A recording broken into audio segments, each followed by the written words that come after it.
We spend a lot of time asking ourselves, what if things don't work out? What if I fall, fail, or miss the mark? What if I have to head home empty-handed, diminished pride, defeated? But what if we've simply been asking the wrong question?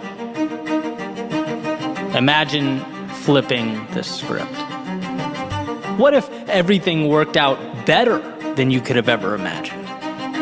What if you learn in going that you have barely scratched the surface of your potential? That you've been accepting too little, leaving too much on the table? What if you learn that you are powerful beyond all recognition?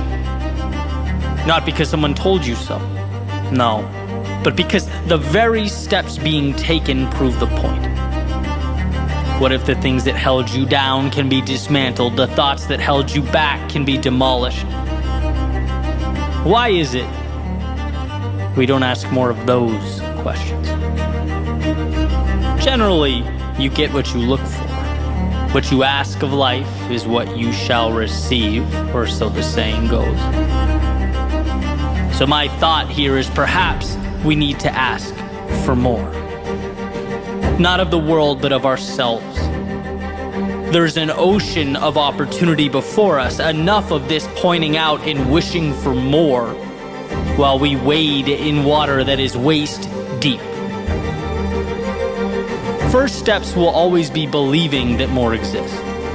That the world might not be able to see it. It might not exist to your left or right, but it exists in your head, and that is enough. That is where all great accomplishments start. It's the necessary beginning. And to disregard a perceived outcome because it's only in your mind, it hasn't materialized yet, is like disregarding a seed because it's not yet a tree. The two are forever intertwined. They need each other. Simple formula. See greatness and move towards that greatness. Nothing else is relevant. And sure, you'll have your struggle from time to time, no question. But that's not failure.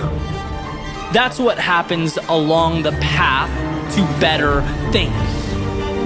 That adversity is simply the price that must be paid for dreaming, for taking the ideal and bringing it to life. And at the end of the day, that price is a bargain.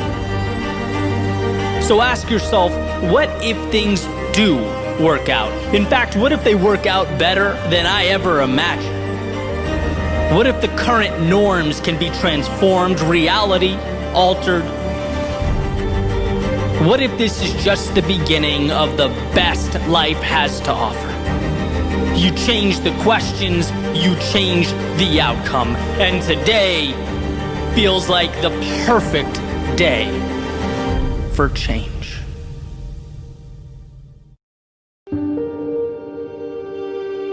This moment is a collage of your past. The steps that brought you here, of the things that shaped you. It's a story comprised of what you choose to remember.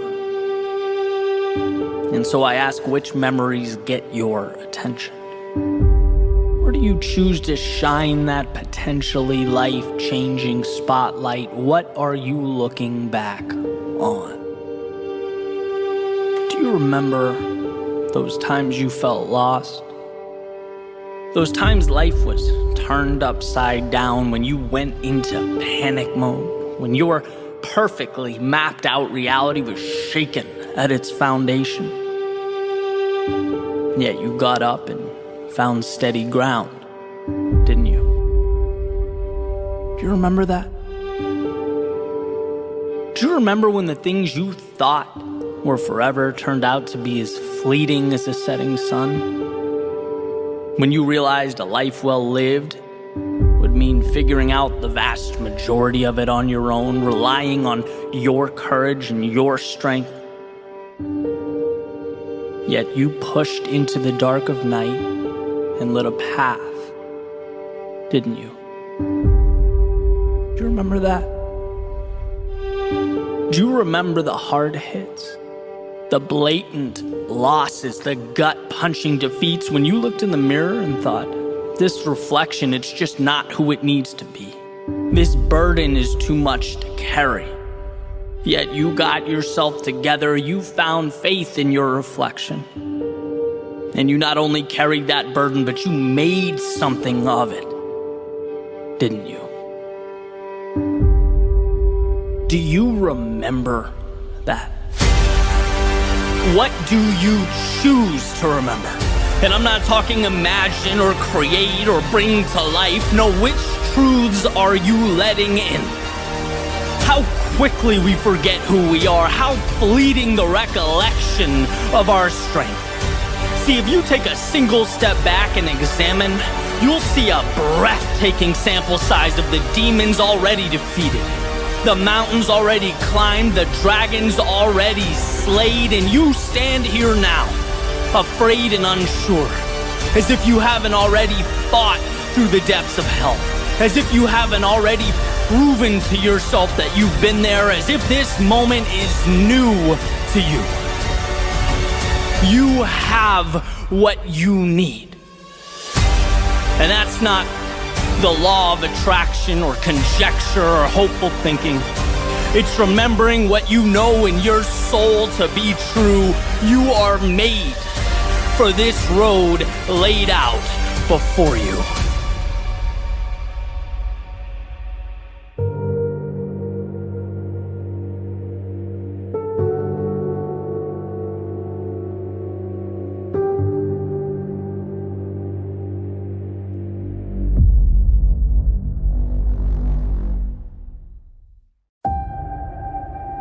When the ground beneath us shakes, we crave stability.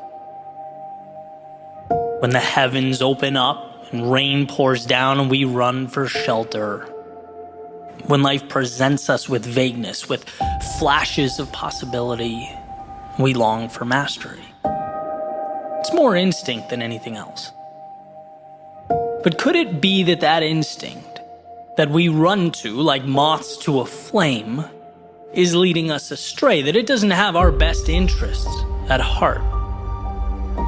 Could it be that we're so worried about protecting and maintaining an acceptable image for the world that we forget to build something internally that's worth protecting?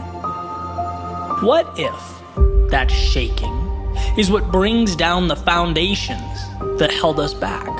What if that rain washes away the limits of yesterday as we evolve into something more? And what if those flashes of possibility require of us not mastery, no, not yet, but a willingness to be the fool?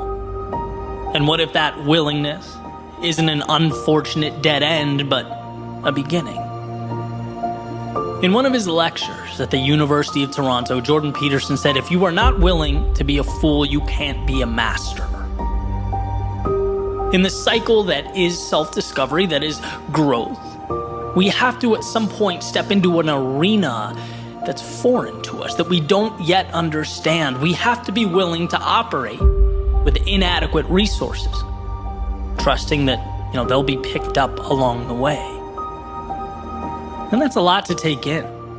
It's painful to know that others are going to have knowledge and skills and competencies that you won't. That you'll willingly inject yourself into the bottom of some hierarchy with nothing more than aspirations. That willingness is your vehicle. And what's clear is that everyone wants the moon, but very few people have the courage to start constructing that spaceship. Very few have the courage to be the student. That's why our inclination is to quit when we can't snap our fingers and magically be on our way, when we can't leap past that wandering around the unknowns. The reality is, we have to fight, to scrap, to obtain that sense of belonging in a particular competency. And just talking about it brings me back. It's an obstacle that we all face. It's super real to me. I remember being featured on a podcast where the host literally asked me, why should I listen to what you have to say? Right? Like, who are you? Why are you road mapping your journey? right? I remember fighting for relevance in an area in which, at the time I knew almost nothing about. And I love how Peterson articulates this battle. He says at some point, you'll want to make a change and you'll feel like an imposter. And guess what? You are. But you have to be. You'll ultimately feel worse if you don't do it. That's imposter syndrome. Feeling like a stranger in your own body. And guess what? It's not wrong. It's just a beginning. I like explaining it like jumping into a cold pool.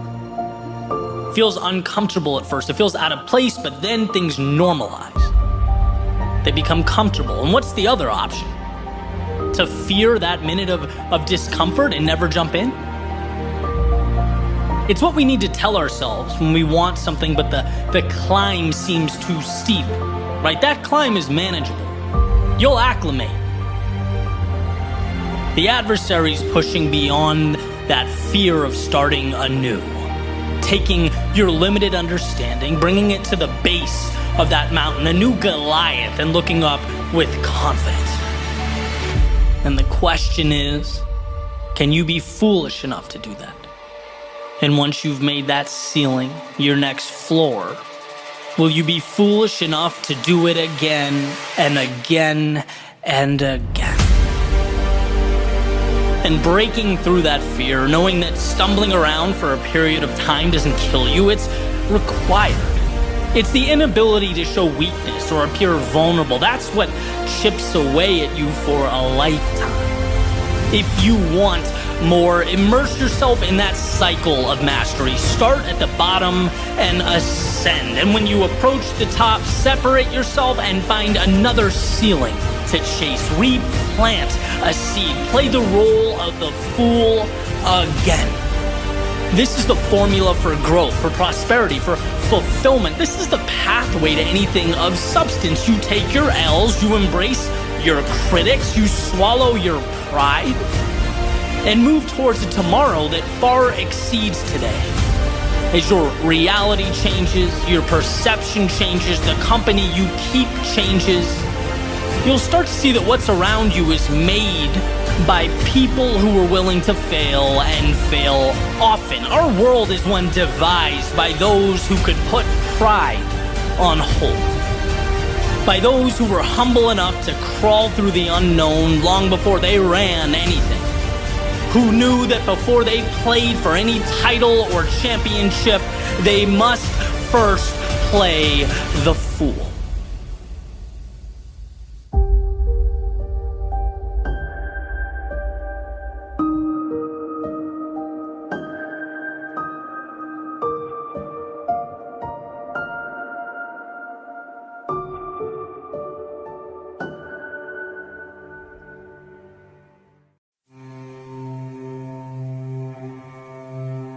How do you visualize the road you're on?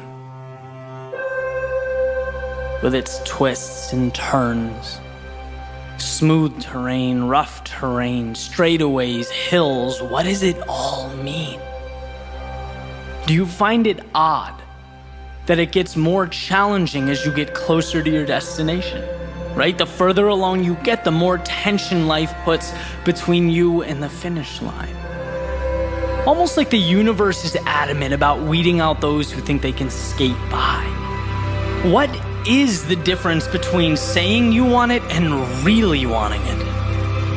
Perhaps it's a willingness to fight through a storm just for the opportunity to find calm and serenity in its center.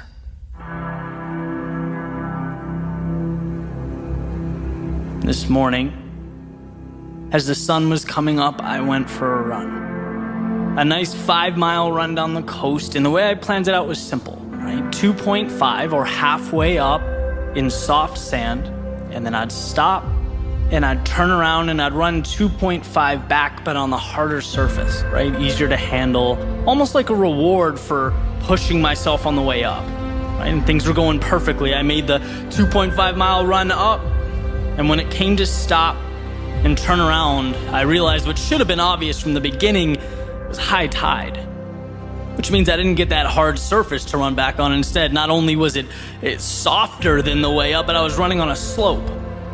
And that just threw my mind for a loop, right? I'm embarrassed to admit I was actually angry about it. I pushed myself hard going up and wanted that breather. Almost felt like life pushed the finish line back 2.5 miles. And trust me, as I'm writing this, it seems ridiculous to talk about, but in the moment, just irrationally annoyed. That was the carrot that had been chasing the whole time. So I begrudgingly, moved forward, kind of trying to figure out what to do, and ultimately just continued forward. And, the emotion subsided, and as usually happens, you pull yourself out of the weeds a little bit. The big picture tells a different story. Different story means different perspective. And that's what I came across, right? This idea or this question, well, why do we expect life to be flat ground? Why was that my assumption to begin with? The easy to navigate path. Why is that the standard? And the more I thought about it, right, the more I wondered if that's the very reason why we underperform. It's the little spark that ultimately lights this wildfire of regret. Because when convenience is the standard, everything else becomes unfair. Everything else is a burden.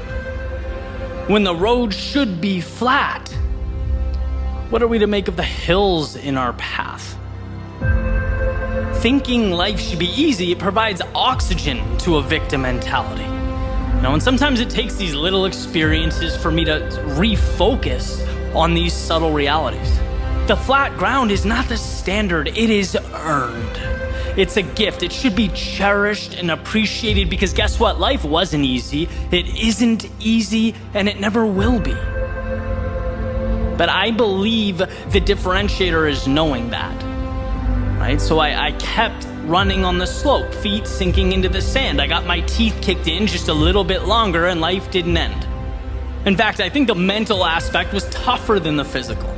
We're only talking 5 miles here, but when the standard changes, so does the performance. It's about just moving forward. And like poetry, with about 3/4 of a mile left, right, the beach widened. It leveled out, the ground became harder, each step became easier, and yeah, I was running. But in my head, it felt like I was lying on a bed of feathers.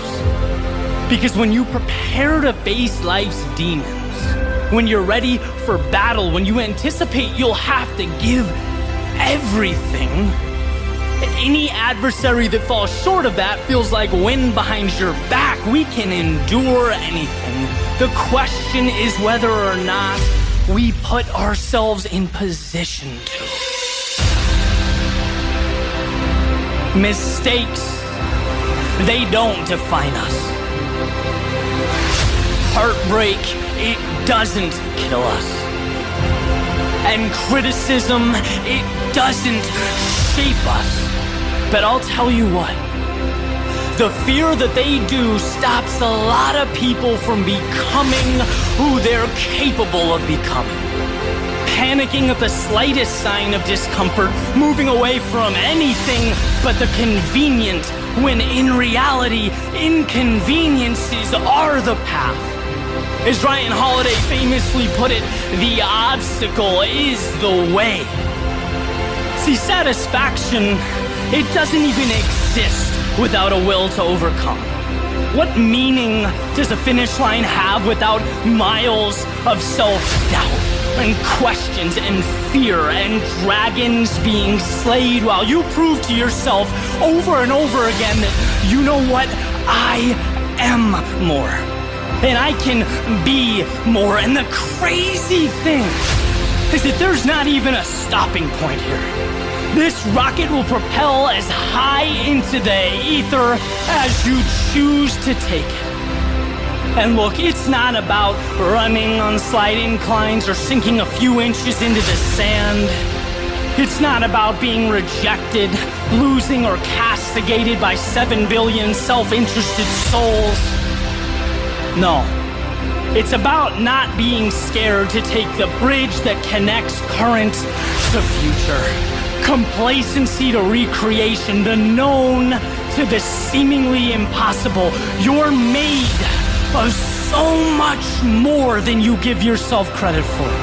You are so much stronger than you think you are. So for yourself and for the world, capture that. Own it. And redefine what it means not to simply exist, but to your core, with every ounce of your being, your soul, every fiber in your body, to truly live.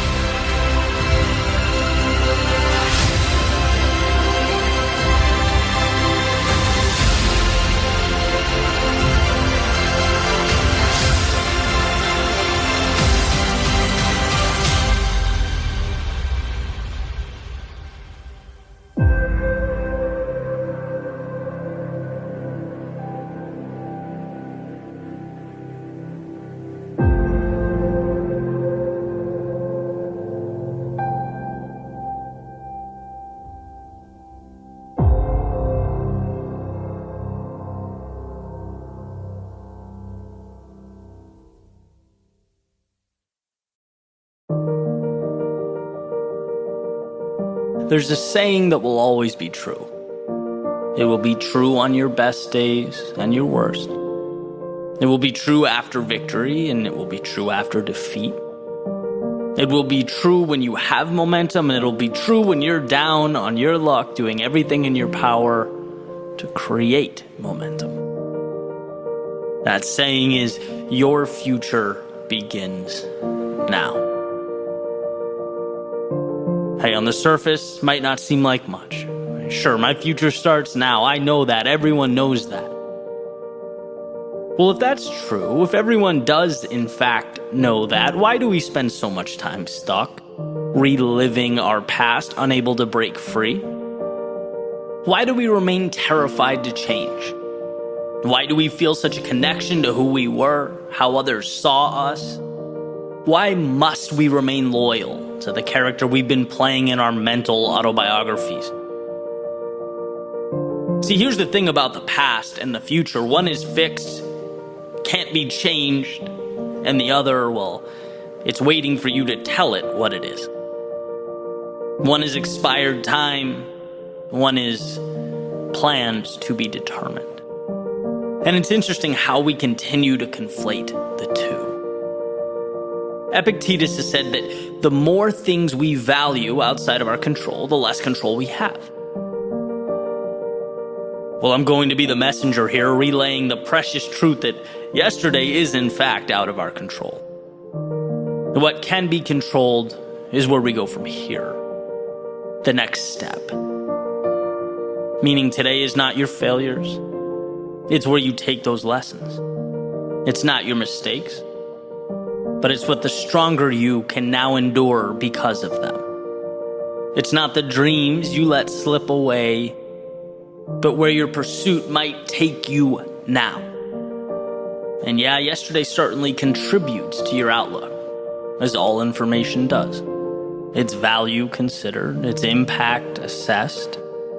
It guides you, but it's not you. And that difference is astronomical.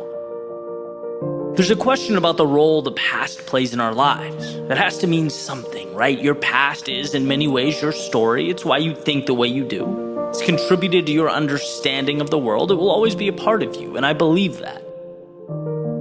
But I also believe the past is a story. And just like reading one chapter in a book simply sets the stage for the next one without controlling its direction, so does every day that has led you up to now. Life gives us the tools to experience, to grow, learn, and then shed that which does not coincide with what's important. Your failures are not you, but they are precious in that they push you towards what you'd like to be. See, you can experience something and not be that thing. As Kierkegaard says, if you label me, you negate me. If you proclaim me to be X, you're essentially stealing from me the infinite possibility that is the future. Yesterday has nothing to do with what I can become. And so taking it a step further, never mind being labeled by someone else. How could you label yourself and see it as anything but self-sabotage. See, you're never defined by your past, but always learning from it. It's not who you are, it's the cheat codes for what you can be. Without that winding road of misfortune and mistakes, the incredible expansion we long for doesn't materialize. Imagine if everyone who ever felt down in life, felt like a loser, who temporarily lost hope. Imagine if they looked in the mirror and said, okay, this is who I am now. There would be no triumph in the world. Because anything meaningful requires the resiliency to map our way from the hell that was our darkest moments to what will become our proudest moments. Destiny. Destiny means that you separate the finite from the infinite. What you used to call yourself has prepared you to move towards the horizon. But what you used to call yourself is also as irrelevant now as those seconds that you watch tick away.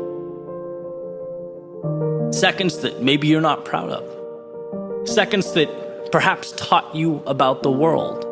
Seconds that gave you a glimpse of what's possible, unveiled the happiest of times, all of it. In its own unique way, it brought value, but none of it is your future. Why? Because back to that beautiful, all-powerful sentence, your future begins now. Your destiny is awaiting its marching orders, and all you have to decide as you stand today is where that ship will sail.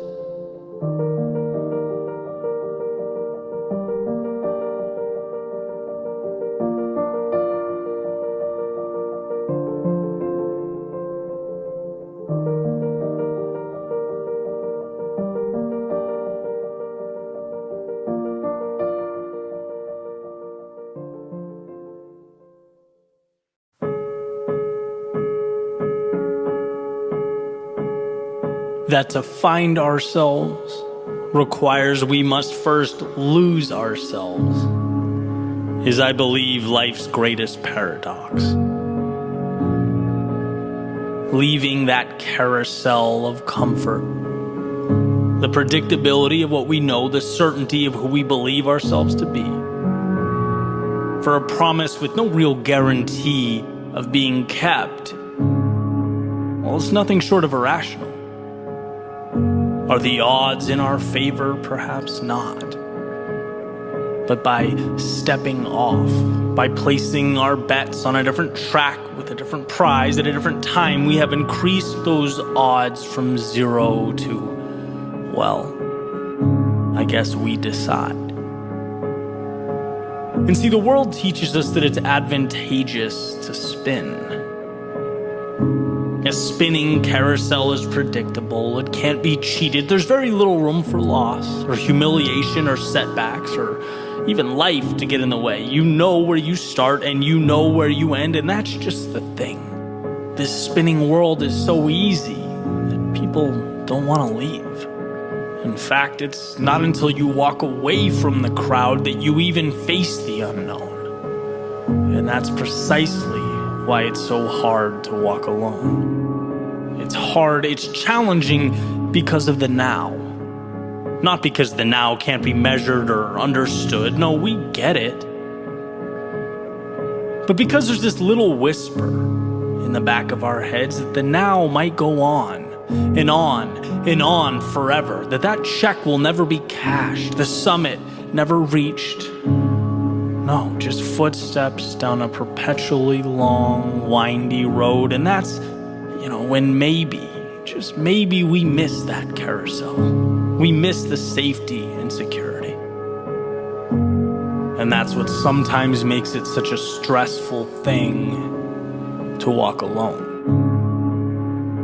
We think about all of ourselves, our mind, our heart we've left behind along the way. Truths we now have to face, things they never taught us on that carousel.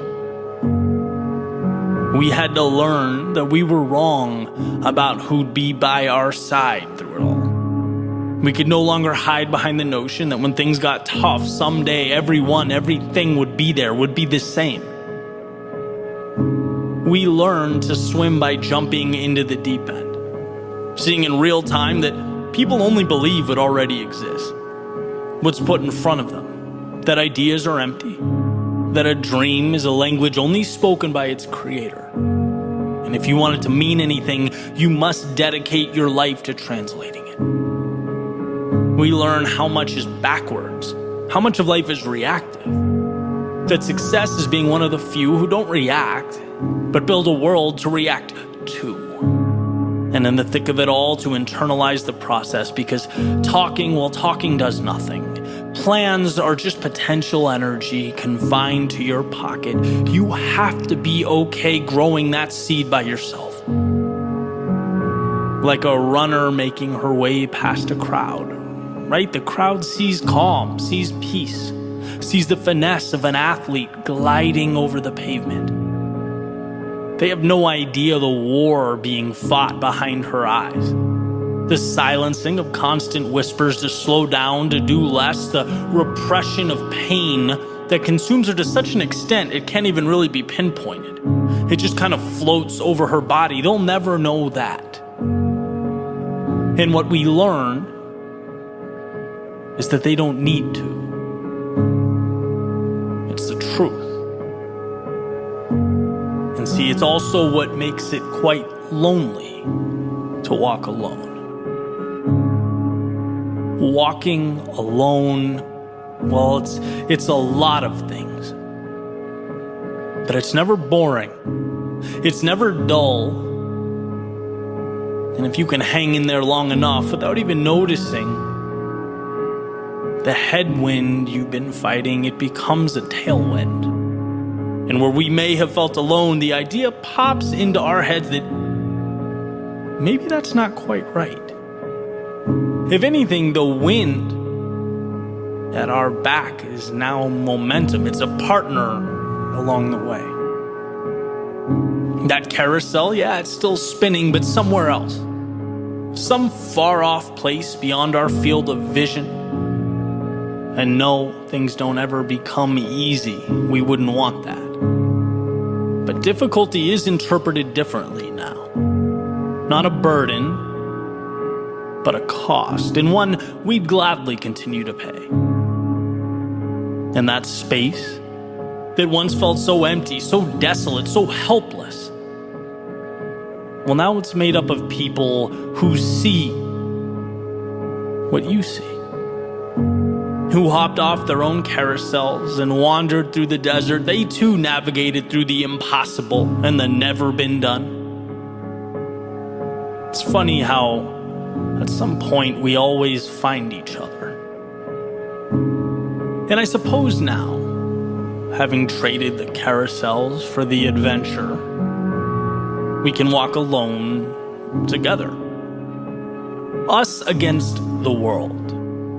Standing up in defiance of the odds, chasing that glimmer of hope.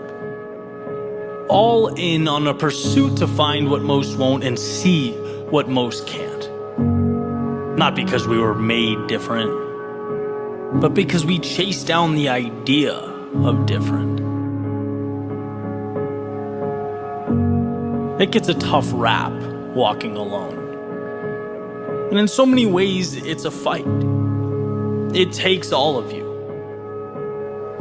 But you don't come out the same person you were when you stepped in. The same person you'd still be today had you stayed on that carousel. So if you are still spinning, step off. And if you have, if you're still adjusting to the discomfort of reality, if you're making your way through the hell of uncertainty or questioning whether you have what it takes or have the strength to commit, I promise you do. In fact, you're right where you need to be. So don't be distracted by those screaming of their successes or communicating, capturing every small win as they make their way around the carousel.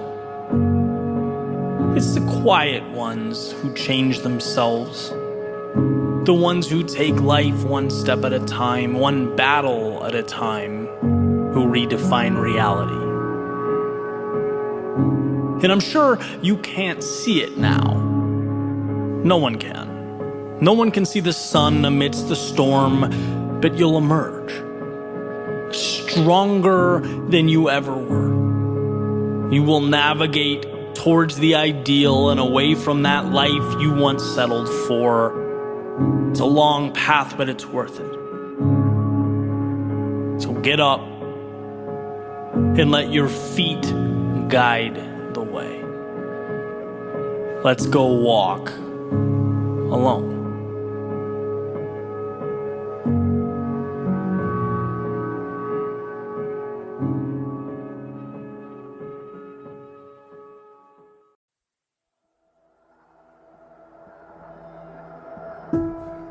So much of life comes down to control. Understanding what we cannot control while simultaneously capitalizing and making the most of the things that we can. A constant awareness that's critical to our evolution. Epictetus wrote, "We must be at once cautious and courageous. Courageous in what does not depend upon choice, and cautious in what does." And this idea has been shared many, many times in many ways over the centuries. Another of which a lot of folks have heard is the serenity prayer, right? God, grant me the serenity to accept the things I cannot change, the courage to change the things I can, and the wisdom to know the difference. But regardless of how it's said and who it's said to, the point is the same. There are things we cannot control that we must find a way to stop exerting ourselves, stop exhausting our energy on. They are, as the saying goes, what they are. These obstacles are immovable. And rather than continue to push and push and push with all our strength and energy, our time is best suited learning to effectively navigate them. And then there exist those things that are in our control. I believe it was The Power of Now by Eckhart Tolle. He said, and I'm paraphrasing, if something cannot be changed, stop thinking about it, right? The future represents anxiety. It's worrying about things that haven't happened yet. The past is essentially depression. It's worrying about things that already happened. We can't do anything about the past or the future. All we have is now. And if it can be changed, then act now in bringing about a desired result. Take that first step. Create some semblance of momentum, no matter how small. But to worry about what is behind you or in front of you is actually insanity.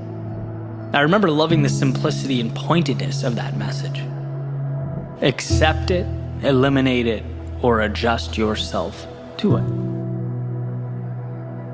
Sometimes it helps when I think about things in metaphors, and I tend to do it often. This morning I was drinking coconut water, right, of all things, and I was thinking, man, it'd be nice, you know those little pieces of coconut that float around in there? I was like, it'd be great if they were not in there, right? So I had this idea, just grab a strainer, pour it through the strainer into the glass.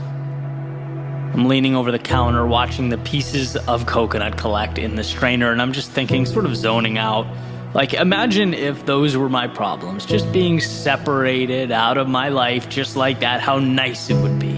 Captured in a little net, and then, discarded, thrown away. But, it didn't take me long to realize a couple things. One, such an idea would never happen. Life will always have some obstacle to place before us. That's what life does. After all, the word is predicated upon the avoidance of death. It's a struggle and a necessary one. Which leads me to the realization number 2. We want hardship, purpose and meaning. They're derived from our willingness to overcome adversity and transform because of it. A life without struggle is a car without wheels. And sure, you might avoid the fender benders, but you're not leaving the garage. Right? So that's a thumbs down. So I thought, okay, well, what if I slightly adjust that thinking? What if it's a subset of problems that I can remove? That's when it kind of hit me, the opportunity at hand, right? Not the so-called problems, but my thoughts about them. They are the real difference maker here. The negative storytelling that can be removed, pushed through the strainer. Again, not novel or groundbreaking. Like I said a few minutes ago, this idea has been around for thousands of years, but sometimes things land perfectly. Right moment, right time. And I knew what I needed to do was remove the worries and concerns pertaining to the events that I could not change. Yet I exhaust my energy dancing around and around with my thoughts about them. You cannot change the future. You can change right now, which ultimately becomes the future. And there's a difference. I had to pull that back in. See, I think most of our problems are derived from anger or emotional attachment to the immovable, the unchangeable. One of my favorite sayings is, you can't change the direction of the wind, but you can always adjust your sails. And see, when you remove the self-tormenting you have going on about your past, things you wish you did or didn't do, when you remove the concern that the future won't be exactly what you want it to be, which tends to be where I lean of the two, you're left with one thing: the present, right? Clarity. You have officially empowered yourself because the things you allocate your energy to can be changed, can be made better or adjusted. And that's really what it's all about. You can't change the fact that someone you loved or cared about let you down. But when you dwell on it, you're now giving up the present as well. You're preventing yourself from doing what is required of you now to make your life better. You can't control the fact that your company's reducing its size and your department is being eliminated. Can't control the fact that 8% get accepted to whatever you're applying to. Can't control the fact that you will be criticized for doing the unpopular thing, the thing that you believe to be right. And I say these things not to be a downer. I actually don't think there's anything sad about this. To the contrary. Right now that you've accepted these truths, accepted this as reality, now you can move toward what's best for you. No more dwelling on the unchangeable. No more fighting unwinnable wars. No, it's time to go put yourself in position to conquer whatever mountain is next. By straining out the things that cannot be changed, you are left only with what can. You can't change your company's personnel reduction, but you can find something else, something better out there. You can set the stage for a new journey. You can't increase the acceptance rate, but you can increase your value, go above and beyond, put yourself in position to succeed. And if you don't, they're lost. Continue learning, continue growing, continue moving forward. You can't stop the world's criticism, but you can learn to toughen up emotionally, learn to trust your intuition and decision making. Surround yourself with people you trust who lift you up. See, when you stop wasting time and energy on the wrong things, you get the right things. Like Greg McKeown says in Essentialism, it's not what we can acquire, but often what we cut away. Removing the things that weigh us down, that we're dragging along with us everywhere we go, they don't need to be there. I say to myself often that I have everything I need. It's there. Some of it's materialized. Some of it exists as a seed that I need to identify and water and nurture, but it's all right here. Which means the problem will never be that I'm incapable. It will never be that I'm not good enough. No, when I'm in the wrong, it's because I've forgotten to see it. I've either become consumed with the wrong things or lost faith in myself to do the right things. And knowing this has been a gift. It's been tremendous. It's helped me even during the darkest moments to reacquire what matters most. Sometimes it takes hours, sometimes days, even weeks or longer, but I get there. Eventually I arrive, and so can you. You have the ability to parse out why you feel the way you do, to categorize the thoughts in your head. Can I change it? No? Okay, gone. And with all that's left begins the journey, the good stuff. The adversity and the problems that will make you who you are. And don't misunderstand me. I'm not saying it will be easy, but I'm saying it will be worth it. And that's critical to understand. Your world is there to maneuver and adjust, to reshape, but its transformation depends on a laser-like focus on that which is malleable. That's saying, do what you can where you are with what you have. It will lead you to exactly where you need to be. Even if you don't trust the road before you, trust yourself to walk down it.